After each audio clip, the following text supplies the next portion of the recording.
Pranam, everyone. And I'm so happy today. After a long time, we are recording a new podcast today with Yogini ji. She is with me and she's a seeker. She has been a seeker since long. But yeah, it is very difficult to walk the spiritual journey while living in the Sansara, while doing all your duties at home with children, with husband, with society, with relatives, and your job and everything. So we decided to bring spirituality to you in a much lighter way, in a much fun way. So it's easier to grasp, easier to understand, and you could relate more. Otherwise, the depth of these topics, spiritual topics and subjects, is way too much. So let's start.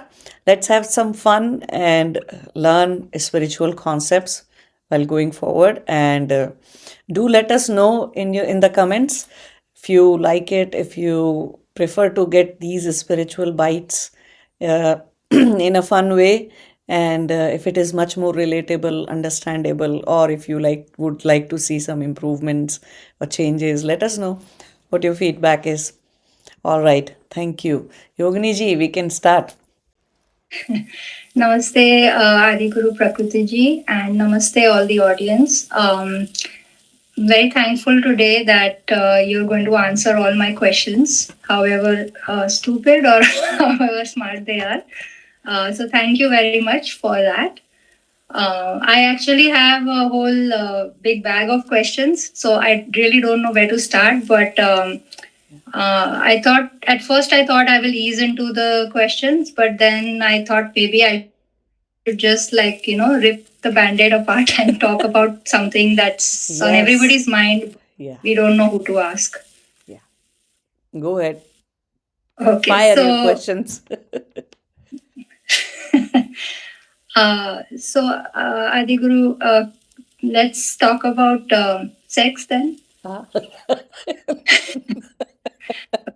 I think all my life I've always, like it's treated like that villain in those Harry Potter movies, like somebody who must not be named kind of thing. Like nobody wants to say the word, nobody wants to ask directly. So I'm just going to be a little bit more direct with my questions.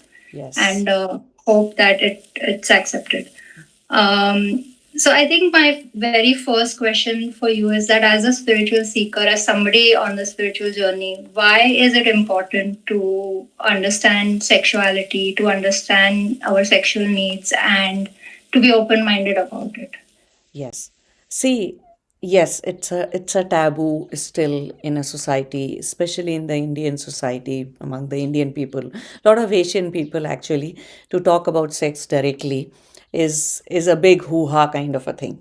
Everybody wants to, and especially they do not want to hear it from people either walking their spiritual path, because everybody thinks by then, because you have decided to walk your spiritual journey, you might have just shut the doors down and you might have walked away from it altogether. Same thing is with the lot of people, those in the West, those who have learned spirituality, you know in a little bit modern way, and still they think that, oh, if Indian people are teaching spirituality, they can't talk about sex. Okay, they need to abstain from it, and they do abstain from it, while that's not true actually. People are walking their spiritual journey while living a family life, while living a worldly life. So talking about it is not a problem. People should talk about it. People do need to understand about it. Why is it important from the spiritual perspective? Well, you are a product of sex, aren't you? You wouldn't have been born if your parents didn't have sex. If your parents didn't have some level of entertainment, you wouldn't have been born. So it talking about it is necessary from that perspective as well, because that's the basis of you coming into this world. Okay, taking a body and coming into this world. Another reason it is very important is all your energy, sexual energy, is the place, is the fire, is the furnace from where the spiritual journey starts, from where the Kundalini rises in you. So the entire thing, your entire spiritual journey will be walked by understanding and by utilizing the sexual energy. It's the same energy of creation. It's just that it manifests in lot of different ways. Just like, for example, a thought in you may manifest as something that you want to see, something that you want to taste, something that you want to touch, using any of the five indriyas, five senses of yours. It can manifest in that way, whichever way you would like to, or it could be some as simple as thought coming down on paper.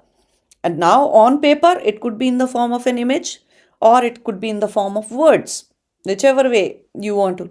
So, manifestation of that thing happens in so many different ways.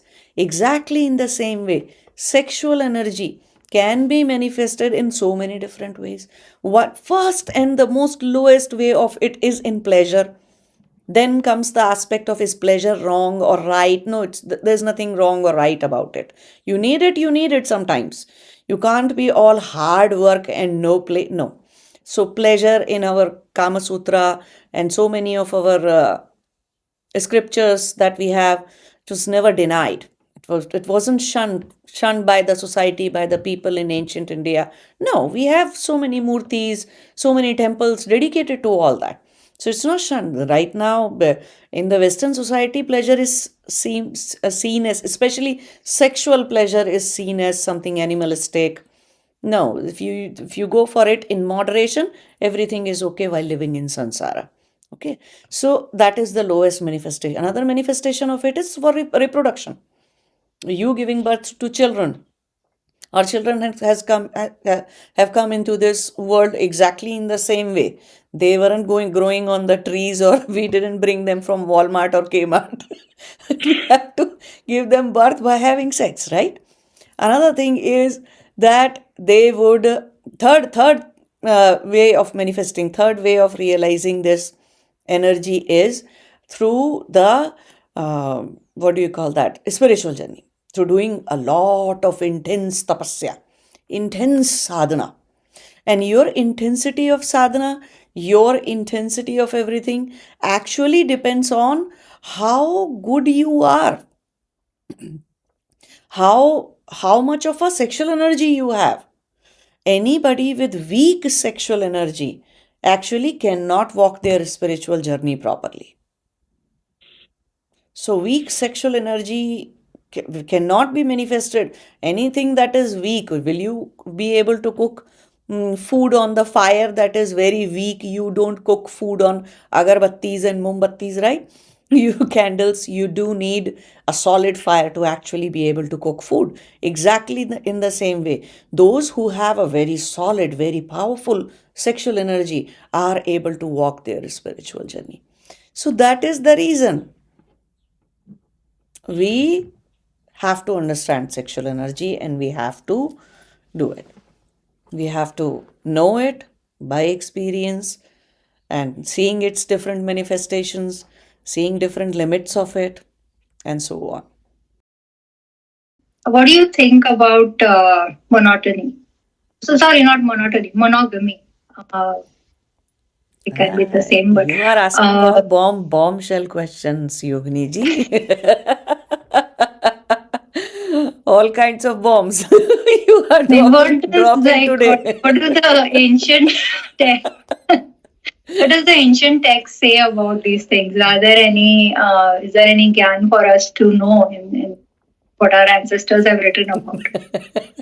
Now you have you have politically trapped me. If I say yes to monogamy, it will be a problem. It's not a truth, truth of the living society, right? If I say no, a lot of people will run away.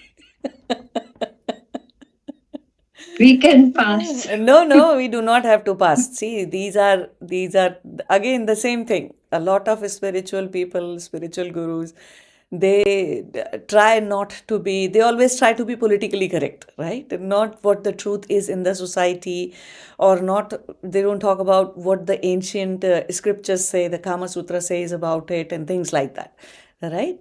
And I totally agree. A lot of people see senses are senses, right? You may like a lot a particular dish, but if I keep giving you that dish every day, after 10 days, you will say, if even if I see it, I might vomit, I might puke. So you don't want to eat it. Senses are like that. All human senses are like that. All the five indriyas are like that. So if you keep giving them same thing, same thing, same thing over and over, over and over again, they will lose that the sense perception of that is diluted. It's gone for same thing. So if you eat once in a while your grandma's food and you remember it for your whole lifetime because you ate it once. If grandma started feeding you that every day, you'll run away from there, right? So exactly is the same thing when it comes to the sense of touch with anybody. So intimacy requires touch, and I know you are asking it from the point of view of how soon you lose that touch, and then people want to call it, oh, you lost the spark, or they say, oh, you do not have chemistry. So there are so many terms given to this thing, but in a nutshell, it's about indriya. It's your senses, five senses. They get used to of something and then you don't want to. Whether it is right or wrong or what boundary, what do you want to do with it? Right? If once you lost that spark and you do not want to be monogamous, and then how you take it, what action you take it after that, that could be a very separate topic, very different thing. Somebody may be married, may not be married, this, that, and they may be as a girlfriend, boyfriend, maybe living for 20 years together, still be monogamous. Somebody may be married and yet after a year they don't find that chemistry or those things and they try to break that cycle of boredom. Some people are just bored, simple bored. Bored with one person. And not just one person, they may be bored with anything and everything in life. Anything that feels like it's not changing, it's a boredom. And boredom feels like death to a lot of people. So they may end up changing partners too. So to what extent you want to do what, and what are the repercussions in the society for your spiritual journey, that's a very different discussion. But when it comes to what the ancient scriptures say about it, so if you read Kamasutra, and there are some Rati Rahasya, and there are a lot of scriptures like that which talk about how monogamy should be handled. So it's all about, to keep that spark alive, you are supposed to do a lot of activities together. So it doesn't have to be that the romance, the thing starts only when you go to bed or your bedroom. No. The intimacy is way much more deeper subject than anybody could ever understand. It's not just the physical intimacy that works between two people. It's always about that intimacy starts somewhere outside your bedroom, outside. It may be that you two may be interested in some sort of a sports that you can play together. It may be some other outdoor activity that you can do together. So something has to be done outside the bedroom, outside, not on your bed, and that is where the intimacy may start. It may start in the kitchen. Sometimes two people just love to cook with each other. So, any activity that can maintain that level of romance between the two people. And when that intimacy is alive outside the bedroom, outside the bed, that is when in the bedroom it will play the role that it has to play. And the person will be, two people, a couple may be able to stay monogamous for a very long time to come. And then there is restraint as well. However much you want to do it, you may want to do it every day, every third, but if you exercise a moderation out there, then also intimacy stays there. But the irony is, and the weird thing about this is, with whomsoever you get into a transactional relationship of every day, where you have to pay bills, you have to take care of children, you have to do chores, or you didn't clean the bathroom and you didn't clean the kitchen and things like that. Everyday transactions that my role is this, I do this, your role is this, you do that. Whenever that kind of relationship happens, there is going to be friction. So bitter truth of life. Sometimes you will not play your part. Sometimes the other person doesn't want to clean the kitchen or do the chores in the house. Sometimes somebody may be in a different mood, and then you may be in a different mood. So friction will happen, anger will happen, and very, very small things.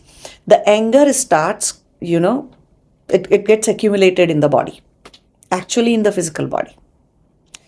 And then no matter how hard two people try, they may not even have an idea that I'm carrying so much anger towards this person. You're not going to be intimate. Then you are not going to feel it the way you should feel it. Well, sun rises every day. But do you remember every day's sunrise? No. Someday you are very relaxed, you go to mountains or some place and you see the sunrise, and that same damn sun is rising every 365 days, but you don't remember it, you don't perceive it from your five senses that way. But suddenly that sunrise one fine day looks like the sunrise of the lifetime for you. And you remember it for a very long time to come. It's the same thing. So many people are living in the mountains, sunrises every day. Do they go on seeing aha? Do they get that aha moment? No, they don't. So it's the same sun, same thing, but you are not in a state of perception at that time. So whether monogamy is right or wrong is not the question. It's not about right, wrong, morality or anything. It's all about how you train your senses. And then at times, another thing is one partner may be very enthusiastic, energetic, and want to keep up the relationship alive, the spark alive, the chemistry alive, so that they can be monogamous all their life. They love their partner. A lot of people do. But the other person is dragging behind. Other person is just a receiver, just a taker, never takes any initiative. Okay, and for them, as long as they are getting the best part of it, best out of it, they are fine. The day they have to make all those efforts, then they are like they're passive partners. They don't take that much pain to keep everything alive. So then definitely, for how long such a person can sustain with a passive partner? You cannot. You cannot do anything. And passive partner, it's not that only women are passive. We can't label like that. A lot of men are passive. So understanding intellectual intimacy, emotional intimacy, some activity, companionship is very important. It's not just about raising kids, but it's all easier said than done. No matter how much we lecture people about or how much we tell them, tomorrow you don't fight, okay? Just go for outdoor activity, and even then they might end up discussing a major transaction or bill that is coming up or some issue that is coming up. How happy actually husband and wife are even when they go for picnics and outings or some trip here and there, even when they end up fighting actually. So it's about understanding, lot of emotional maturity it takes to be intimate with somebody and maintain it for a very long time. But definitely, it rarely happens, I'm not saying never happens at all, but it rarely happens between married people, because of the nature of transactions that they are involved in. Simple thing. So, what you said is all about indriyas. Yeah. So, as a seeker, is it right? Like, even if you feel the urge to just get over your indriya need, or is it better to address the need and then, like get into sadhana, or does that depend upon the level of seeker you are? Very good question, Yogini ji. You just want me to be in the public and saying all the things that are socially prohibited.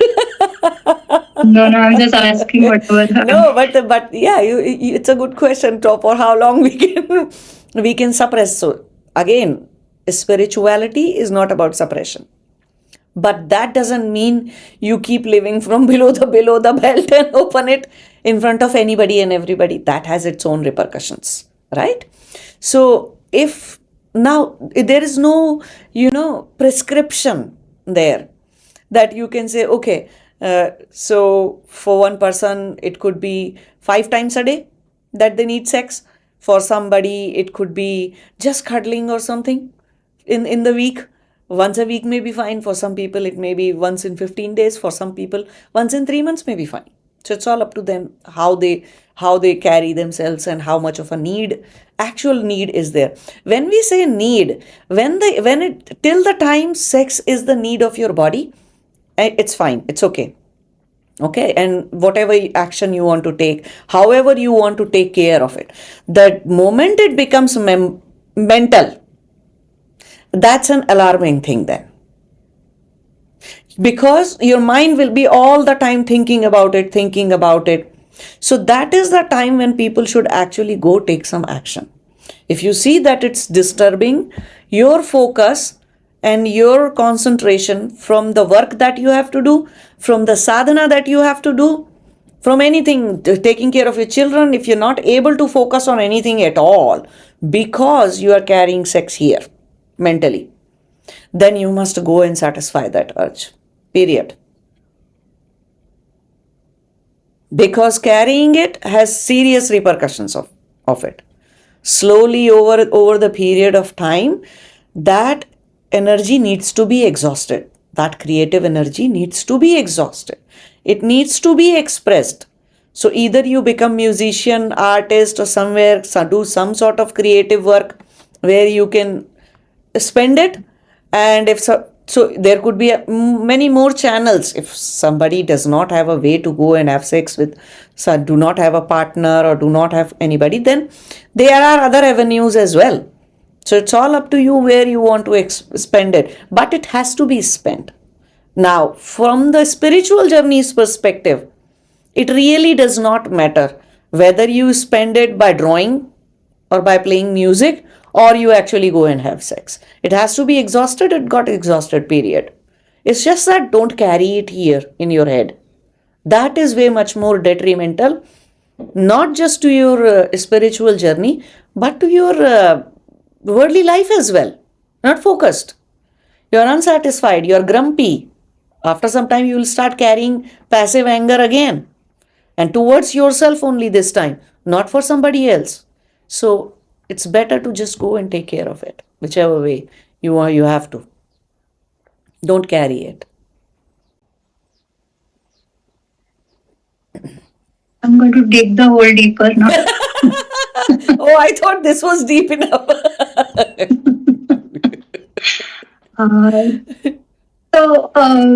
Like living in the West and nowadays, even in India, everything is pretty open. Yeah. What about like homosexuality and bisexuality? And, are these things that are acceptable according to, again, if we refer to our ancient texts and if we look at life from a different perspective, are these all acceptable things, or is there something not natural about these things? No, it is completely natural. And if you read Kamasutra or you read Rati Rahasya or these type of, if you get the full text, usually if you try to download these things from internet, you don't get the complete manuscript. So then you carefully miss out on all those things. But if you ever get a complete manuscript or a book which has been written using the IIT Kharagpur in India has all the actual real manuscripts of these things, and some people got access to these original manuscripts, and using those original Sanskrit manuscript they wrote the books. So those books are fine. Those books have all the details. So our shastras explain that there are 4,500 different kinds of human beings. That's a huge variety of human beings. Now, not all types of human beings take birth in every yuga.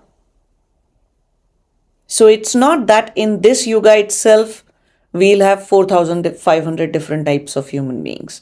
There may be 700, 600 types of different human beings in this Yuga. Some other yuga may have 1200 different types of. Satyuga is the time when all 4500 will exist. Very complex nature of society. Society does become very complex to manage and very complex. But because there are 4400 and 4500 types of different human beings, only Satyuga has a larger number of enlightened beings, people walking their spiritual journey. So that is the only time when balance can be made in the creation. Balance of different types of human beings can coexist. Right now, you see, patriarchy was there. So even just two genders were having a hard time coexisting. The management of society went from feminism and fake feminism and all that, and patriarchy against patriarchy. Before that, it was matriarchy. So men were having a hard time existing with women. So when two different types of human beings, when it is Kali Yuga, two different, then the Yuga changed. We were in Dwapara. So then came LGBTQI and all different kinds of people started openly coming out. We had kinners, we had transgenders. Now that's a very different thing between LGBTQI. LGBTQI is more about, having your sexual preferences. It's not about how your body is. It's also about how your hormones are. Okay. So in a man's body, you may have a very high estrogen level. So you may feel that medically, okay, I keep feeling like a female. Even though from the physical body perspective, you may be a male. Same thing with the woman. A woman may have a very high level of testosterone. Okay, estrogen level may be less. So then she may feel like a man most of the time. And then it's karmic energy, it's sanskar and everything, who and what you were in the past life. So a lot of factors have to be considered in that scenario. But the main thing is so for now, all this 600 700 different types of human beings are coexisting. Society becomes complex. A lot of people will go, no, no, no, this is wrong, that is it's not a question of right or wrong at all. It's a question of coexisting. If you read Ramayana, you see Vanaras were there. Vanara was the people of people of jungle, forest, right? People of forest. Very different physical body parts and very different physics to exist. Very different body chemistry to exist, right? Still, they were coexisting in the Ramayana's time. Ram used them they helped Ram to go and invade Lanka. And exactly in the same time, so many Rakshas were existing. So many Asuras were existing. And so these are the different kinds of human looking, but may not be 100% human the way we understand according to modern science like Homo sapiens. Okay, so it's never a question of whether it is LGBTQI or whether it is transgender or whether it is something else. It's never ever about whether it is right or wrong or whether should be accepted in the society or not. Well, if anybody looks like human, they should be accepted. Period. Because humanity is the first thing, right? If you can't consider humans as humans, forget about their choices. I may not like that you eat bhindi all the time. Right? You may not like that I eat matar paneer all the time. So even that could become a point of, that you are different than me.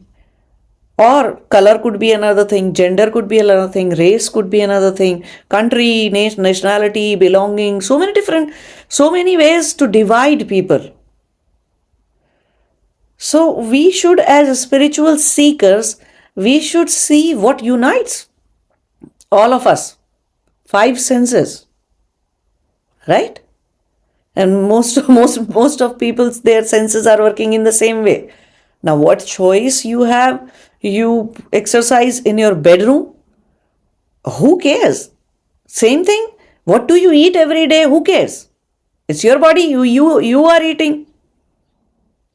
So yes, in Hindu culture, in Hindu shastras, all these type of different types of people were always accepted, and they were part of the society. In every yuga, they will be part of society. You cannot think of Vanara having the intimacy in the same way that other human beings were having, right?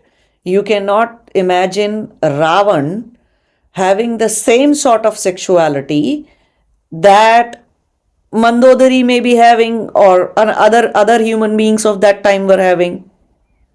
So did Ram say, "Oh, you're half of your asuras are LGBTQI, or half of," or did Ravan say, "No, no, I was taking Sita, but yeah, she appears like a Devi to me." Very different. Very, even though both looks like human.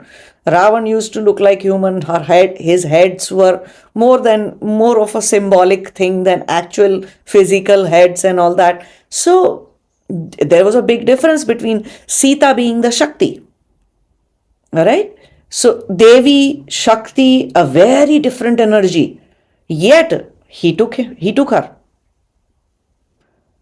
Ravan raped Apsaras. If you read original Valmiki Ramayana, it explains how nasty, actually, how much of a rapist Ravan was. So did he, because he was Asur, he was Rakshas, Ravan, did he stop himself from having sexual intimacy with an Apsara, with a human lady, with his own Rakshas clan, Asur clan people like Mandodari or anybody else? Did he stop himself there? No. Now, what do you call this? Because technically, if we look at modern science, according to modern science, we call ourselves Homo sapiens, right? So, sex between two Homo sapiens is a thing. Yes, if it is LGBTQI, it may not produce children according to science, but otherwise it will produce children.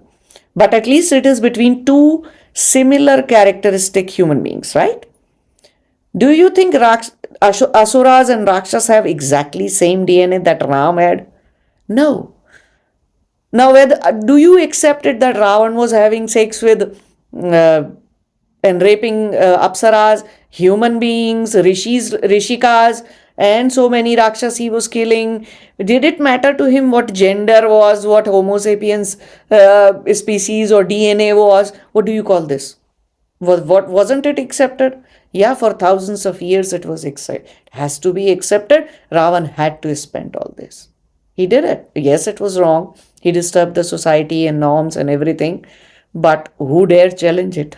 So, in ancient Hindu scriptures, we do have a lot of examples of different kinds of human beings and acceptability towards different kinds of human beings. It's only that in the West, Christianity, especially Christianity, where the idea of male and female itself comes from the sin, that is when things start to go wrong. You see, so it's not just that the sex between the LGBT or same gender is wrong. The sex between man and woman itself is considered as wrong. Just recently, I was watching a documentary on Netflix, and it was about some Christian monastery in Spain, where not only, and that monastery is actually on the small mountain, kind of surrounded by water. And one of the photographer, cameraman, videographer kind of a person, he wanted to visit and see it. Male. They do not allow, they said, we do not even allow female animals in that compound, on that whole mountain. To that extreme of masculinity is being maintained there. And then you see thousands and thousands of hundreds and thousands of cases of same sex practices happening inside these monasteries. So it is inside madrasas, where all male children are studying. You watch the documentaries, they're horrible documentaries, children. And even same sex is being practiced where you keep all the women, turn them into nuns, and you take that life away. In India, the spirituality was quite different. All our rishis are actually married. They married, they had children, and they were living in the society. Sannyas ashram came very late in India. Very late it was introduced. In ancient times, it was not sannyasis. Rarely people took sannyas. Why? Giving birth to children and having a progeny was considered as one of the spiritual rin or spiritual debt, a karmic debt that you have to take care of. So that is why most of our rishis were married, and not just married. There at times they were married to 2, 3 different women, 4, 5 different women. We have women having 6, 7, 10. One of the women, Shabala, I forgot her name, Chabala, Kabala, something like that. Jabala, she had like 10 husbands, 5 husbands. So do you think all this was wrong or right? No, it's not about wrong or right. It's about the society of those times were actually very modern. So by killing, removing, stripping off India and Indians from the ancient culture, we think we have modernized India or we have modernized everything. No, we have gone back actually. We were way much more modern, and we were way much more acceptable towards all these things, all these concepts. It did not matter who was doing what in their bedrooms, who was eating what in their kitchens, and what life, as long as they are good human beings, doing their dharma. When it comes to society, when it comes to family, when it comes to charity, when it comes to taking care of rishis and ashrams and gurukuls and temples, as long as you are doing your duties, then your personal discretion, your choices were acceptable. If a person is not doing all this, instead is just a burden on the society, burden for a family, then what good is it is even if you are straight? How does that matter actually? Whether you are straight or whether you are whatever, if you are not doing your duties towards your family, towards your society, towards your country, towards your nation, towards your own Atma, being a spirituality. If you're not following all this, what's the use? So we need to have acceptability towards anybody and everybody. That would make us truly modern. So, what I understand is that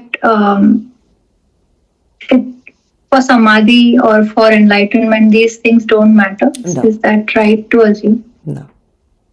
All these things seriously do not matter. All of the old ancient rishikas, those who were married to one person, more than one person, didn't matter actually.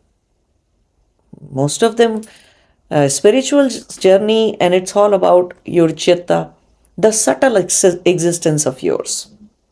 Your physical existence that we see as this body is just the 5% of your entire existence.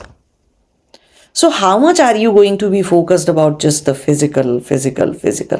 And all the time, yes, when we are living in the society, according to the times, we have to maintain a certain dress code. We have to maintain a certain kind of a dharmic code and all those things. We have to follow social rules and live into the society and do things like that. But other than that, it's all about your subtle existence. And the sooner people understand that it's not about what you eat, what you can't eat, what choices, sexual choices you have, or sexual preferences you have, or, how it seriously, in the end, body will stay here. Body we took from this earth, we are leaving on this earth. What are we taking as an Atma? We are only taking our subtle existence with us. So people need to focus on their subtle existence more than their physical existence. And don't make it a taboo. Don't do too much of hoo-ha about it. Everybody has same needs, same things. Body has set certain rules, certain things, certain biological functions, and it functions that way. I still do have more questions. I get Osho. Go ahead. But I think if I answer all those questions, then I can focus on Sansara. Yes, go ahead. So Khajuraho is a temple. Yeah. Can you explain why it's a temple and what is like? I know that there are sculptures of different sex poses and everything, Yes. but why did they call it a temple, and what is the significance in spiritual terms? Yeah. So you see, our ancient rishis, they all coded the stuff, everything. They coded actually. Okay. And the reason it was coded was so that someday some society, some level of consciousness people may or may not be there. Same level of consciousness people may not be there. And then it wasn't about keeping them separate or, some sort of a discretion towards them. No, it wasn't about all that. It was about that they shouldn't be harmed. You see, if you put a person who is going nuts about living life in the world by hook or by crook, imagine a psycho killer. Imagine that psycho killer. What kind of consciousness? Psycho serial killer. It's because somebody who has done crime after crime after crime for 2-3 decades. So you see where his level of consciousness will be. A very different body bound consciousness they have. Now you put such people in a very consecrated space. 24 hours if they do not come out insane mad. I can guarantee that. If the space is consecrated, they will tear off their clothes first and they will go completely so much crazy and mad that they have to be put in chains, they have to be put under restraint, and they have to be locked up for the rest of their life, that too in a very insane way. It would be very difficult to handle such people. You cannot put somebody with a very low consciousness into a very high consecrated place. Cannot do that. People lose the balance of mind. The consciousness loses its connection suddenly. And if the consciousness loses the connection from the mind, from the actual senses, the perception goes wrong. The perception is hindered and people lose the balance of their mind. They become completely mad. Okay? So in Khajuraho, what they did was, there is a very big shivling inside. And it's a very powerful shivling. Not everybody, the way it was consecrated, not everybody could stand the Shakti of it. It was consecrated in a way that you should attain Samadhi by sitting there. In less than 3 days, you will attain Samadhi right there. It was consecrated for those kind of purposes. But how do you keep normal people out? Design something outside for them. Give them an exhibition outside. So they will keep going round and round and round around the temple. Still, they are doing a circumambulation in a way. Those who are serious and curious, they'll keep looking at those sexy, nude murtis that we have got. And some may get so lost in them, they were powerful. Don't think that they were just sculptures actually. They were consecrated with the Kamadev's Shakti. Because inside there is a shivling. So the whole thing got energized that way. So the Maya will consume them. If Maya consumes them right then and there, and they go thinking about how can somebody do this pose actually. There are poses like that which you think are complete acrobatic. How can somebody have sex in an acrobatic position? The people are having a hard time making 5 poses on the bed. You think about acrobatic poses, and there are a lot of them. And then there are multiple partners kind of thing going on. There are so many different things going. So Maya will consume them. People will be very curious at watching them, looking them one by one, and they will be aroused to a degree. It will happen naturally. Those murtis have the power to actually arouse you. So people will be aroused. Either they will go home, rush home, to be with their partner, or to be alone. Seriously, frankly speaking, especially men. Men, after looking for so long to all those things, they'll get an erection, and then they have to go and do whatever it is that they have to do. Right? They won't be able to enter the temple. They'll go away from there. Such a ingenious, such a genius idea. Such a genius thing they did. They never put a board or something that said, oh, you are low consciousness person, you are living a family life, or you are too much into Sansara and haven't raised your Kundalini to an extent that you can handle the temple energy. So you are not allowed. And how do you tell that? Anyways, no, can any, we all are walking on the road. If you ever on the road, if anybody ever meets a serial killer, they will think this is the nicest person that they have, because there's no light, no sign that tells you that somebody has a lower consciousness. And they cannot have one enlightened person sitting on the door of the temple saying, oh, you are allowed, you are in, you are out, you are in, you are out, okay, line. Nobody was on duty on guard like that.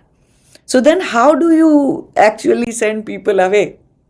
So this is such a beautiful, wonderful, automatic idea of sending people away. A lot of people couldn't enter the temple.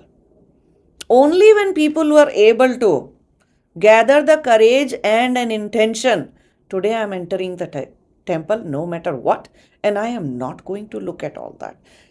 The day all that sexual imagery went out of a person's consciousness, and they decided, it happens with all the seekers as well. The degree, the level of Vairagya that you have, to that extent you see the world. Regardless of how much you are involved with your children, with your family life, with your social duties, your job, your this or that. But if your Vairagya is very high, even though you are involved, you don't see it, you don't perceive it. It is as if things are absent.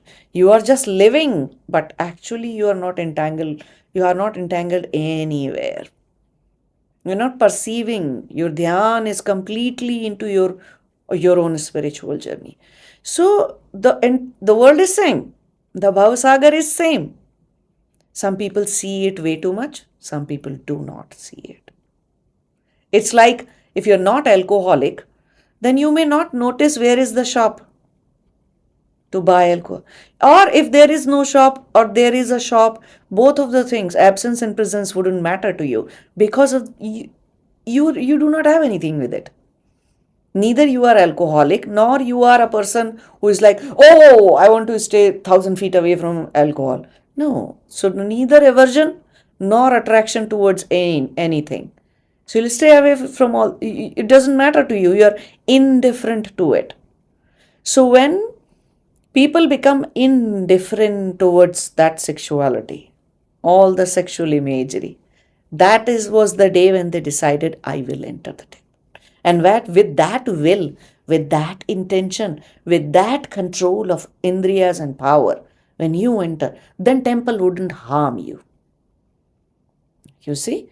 Then that energy wouldn't make your mind go from running at 280 km/h to zero. Because you know I'm going to be into that zero zone. Consecration, such powerful shivlings and consecration are sort of a zero zone for our chit, for our mind, for our sense perception. It's a zone.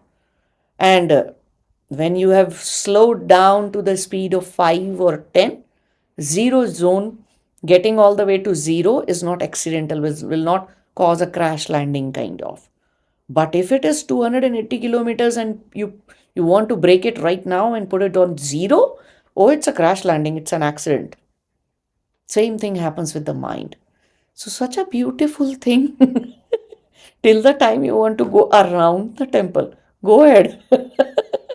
Keep going round and go home after that. Your picnic is over. It's for the picnic.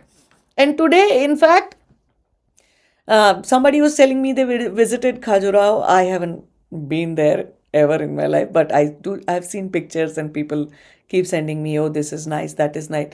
It's a picnic spot. It has become a picnic spot instead of a place for a spiritual thing. But those who know the place will enter the temple. They don't care. Even today, some silent ones will silently enter the temple. I don't know how good the consecration is right now.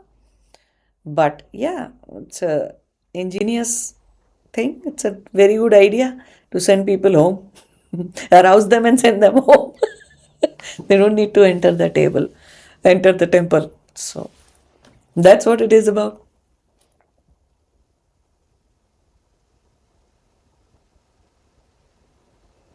I have one last question about this.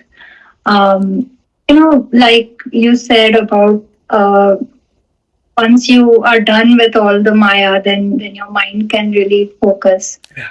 Is that the same concept with Osho spoke a lot about free sex, and then there is tantric sex.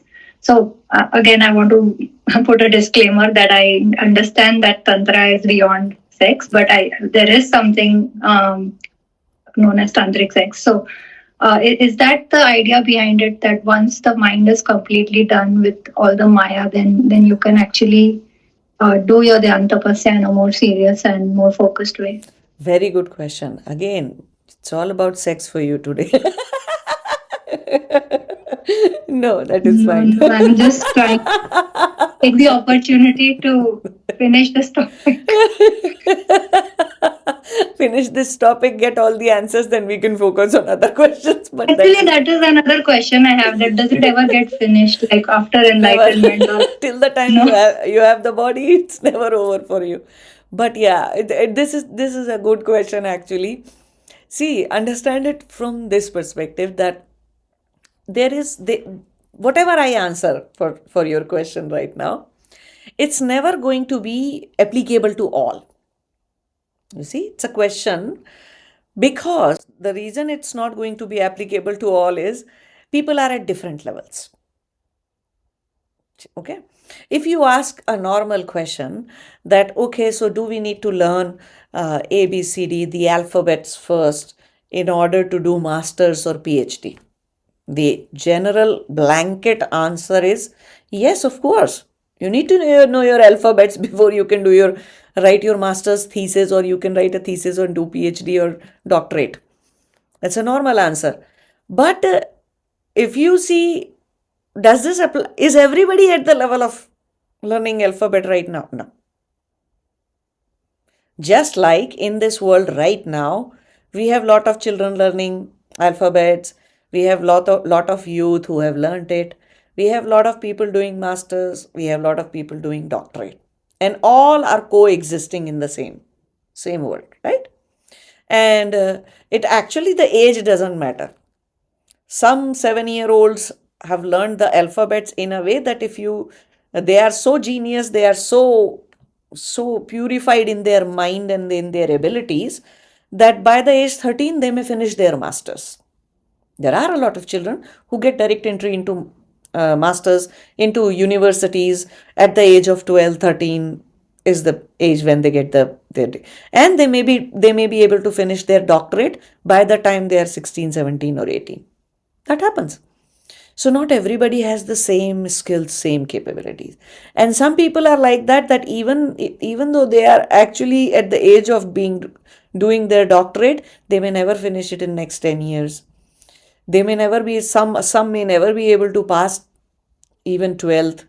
And year 12, there's the grade 12. Some may never even pass the grade 5, grade 7. They may need to repeat it again once or twice or thrice.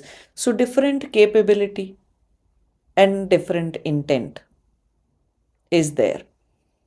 So same thing is with spirituality. Whether you go for, tantric sex or any kind of sex, we cannot say that for some people it may never be over in this lifetime. They may never be able to reach that level of dispassion, that level of vairagya. Some people may be born vairagis in this lifetime. Those who have attained samadhi by the age of 40 or before 40, then those were the people who were born vairagis. Otherwise, you can't complete this journey in such a short amount of time.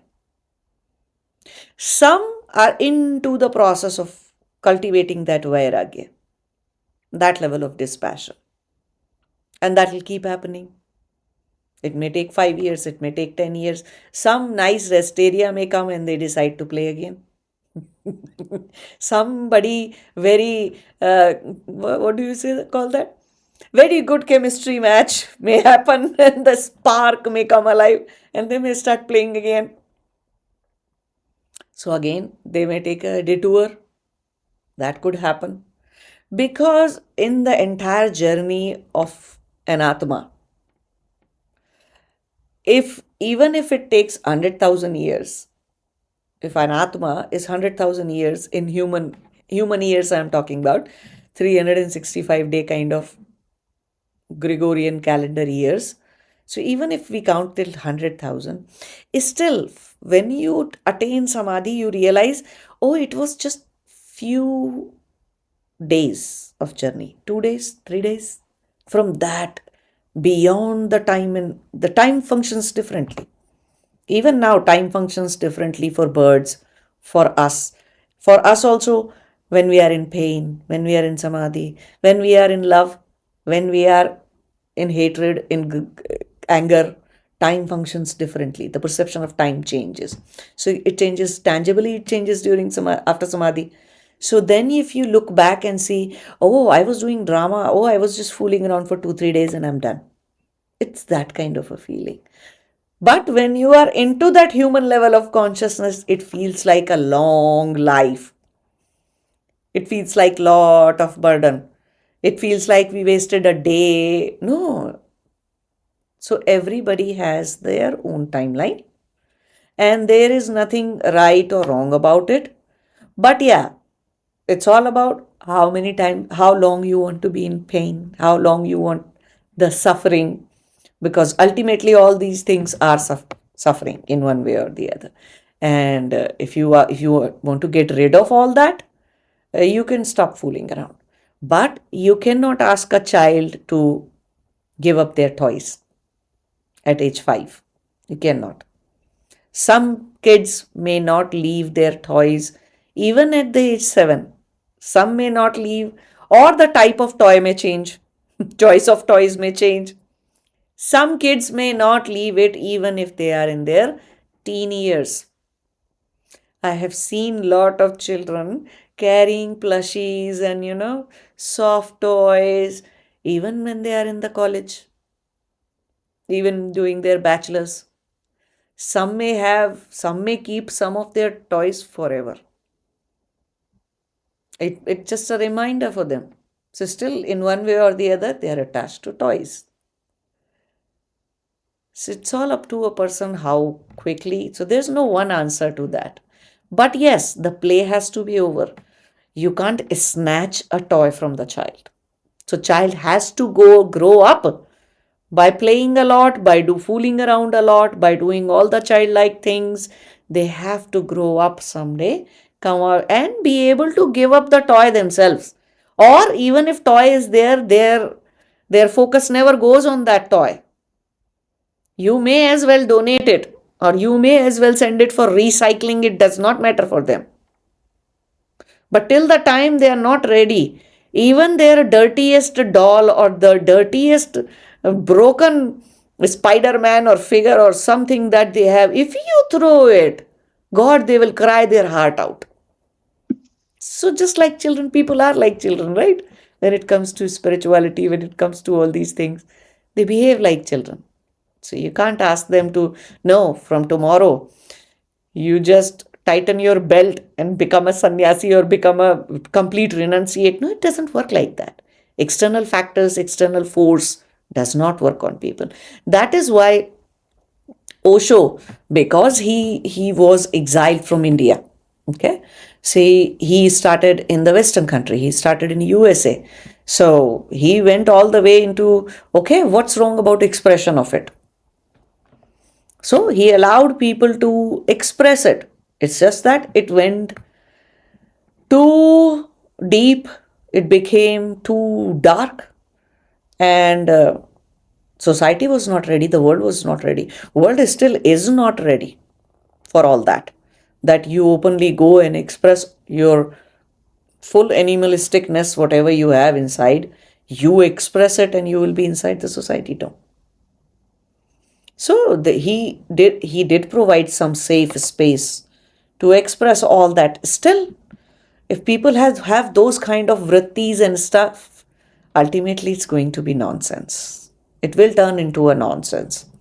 It's like you take some rowdy kids and you allow them to express their rowdiness. They will end up beating each other, they'll end up killing each other one day.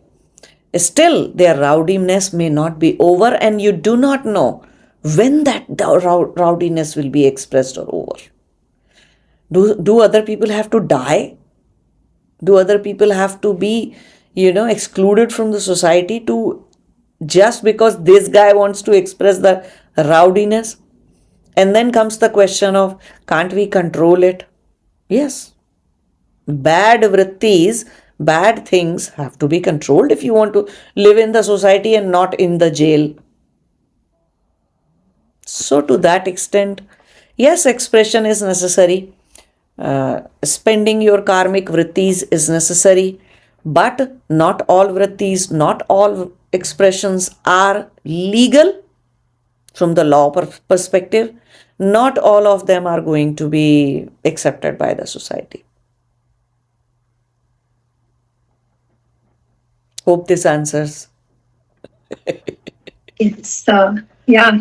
Thank you, Adiguru, for answering my non-stop questions on this topic. I hope that some of the gyan will go with me through my coming lifetimes, not just today. So thank you for that. Thank And yeah. Yes, Yogini ji, next time you can bring normal questions as well. That's a promise. I do not, people don't consider me as politically incorrect. Guru. Let me be politically correct sometimes. No, I'm just joking. Thank you for all your questions. But yeah, you understand life, you are living life. So all your questions are most welcome anytime. All right. Namaste, pranam to everybody, and hope you all have liked the sessions. Do let us know in the comments whether you like it or not, or what, if you understand it and if it adds value to your life, to your understanding of spirituality, to your understanding of walking your spiritual path, being on your spiritual path while living the worldly life. Pranam to everyone.